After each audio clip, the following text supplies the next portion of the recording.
Hello again, brothers, sisters in Christ. Pastor Mike here. It is Tuesday in Holy Week, and this is kind of the Tuesday meditation.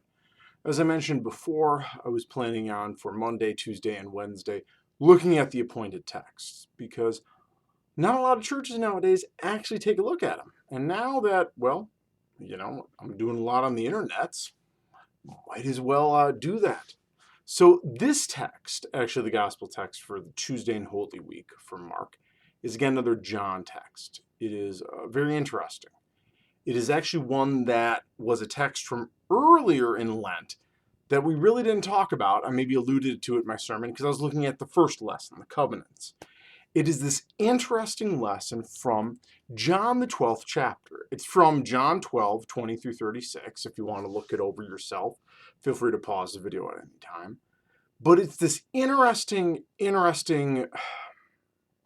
kind of evangelism text, Jesus struggling with the crucifixion text. It's really just interesting. I covered some of it in the Bible study for that week, but I want to hit on it a little bit more. It's a very interesting movement. Here we have these Greeks, which again is great because it means that this movement is going to be much bigger than just amidst the Jewish people. Again, it is from the promises to the Jewish people, the nation of Israel, whatever the term is preferred, that is being kind of alluded to with the Messiah.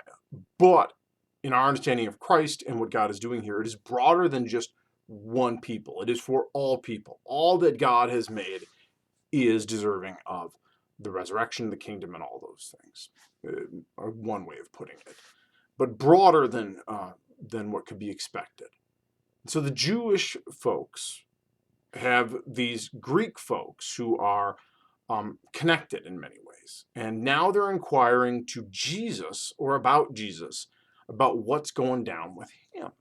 And so they talk to one of the apostles. They literally go up to Philip. And they're like, hey, we want to meet Jesus. Okay. And so Philip then tells Andrew, which is one of my favorite parts, where it's like, okay, hey, I don't want to talk to Jesus myself. You come with me. And so they come, and you get this odd non sequitur. Hey, Jesus, these guys want to see you. And then Jesus starts talking about what is to come.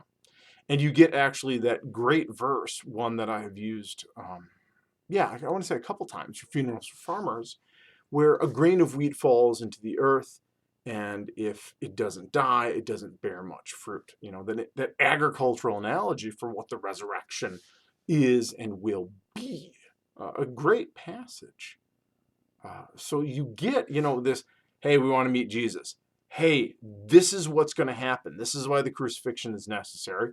And in many ways, giving this image to all people, helping to understand the resurrection. But it doesn't stop there. He goes farther, and you have, in many ways, one of the human struggles with the crucifixion with Jesus. It's always interesting when you talk about Jesus. There's always, in my opinion, a struggle because he's 100% human, 100% divine. And trying to, run the balance of how you talk about Jesus is at least difficult in my opinion. I know I probably err more toward the divine nature, that Jesus knows, he sees, and he acts. There's always this awareness because Jesus is divine. Honestly, I probably err more toward the divine nature of Jesus than the human. I know certain theologians that love probably focusing more on the human. That's the great mystery of the reality of who Jesus Christ is. But regardless, it's hard not to see this as a very human moment of, the request, maybe even the request is not the right word, the claim, hey, my soul is troubled. Father, save me from this hour. He's admitting, I'm troubled. I don't like this. This is not, this is, nobody wants to be crucified. So should he say, Father, save me, take this cup from me, that sort of thing? No, there is again the recommitment amidst anxiety and tension and struggle to go to the cross, to die and rise in our behalf. And then you have in John this important scene of the voice from heaven. For, again, it appears. John has it a lot. John likes voices from heaven. You got baptism, you got transfiguration, and you got right before crucifixion. Voices from heaven are key, liminal points for Jesus. Moving to it, to Lent, and now all of a sudden to the cross. In fact, at the end of the text, it says he hides. This is in many ways that last, again, how does it even say there? He hides. What's at the end? After Jesus had said this, he departed and hid from them. So he takes us even this break. But the reality of the voice coming from heaven, in many ways, blessing and reaffirming this mission and ministry to people that are probably struggling with that the Messiah will die. And in many ways, probably given for us as we struggle with it. The Son of Man must be lifted up. Who is the Son of Man? Jesus said to them, the light is with you for a little while longer. Walk while you have the light, so that the darkness may not overtake you. If you walk in the darkness, you know not where you are going. While you have light, believe in the light, so that you may become children of light. A lot is going on here.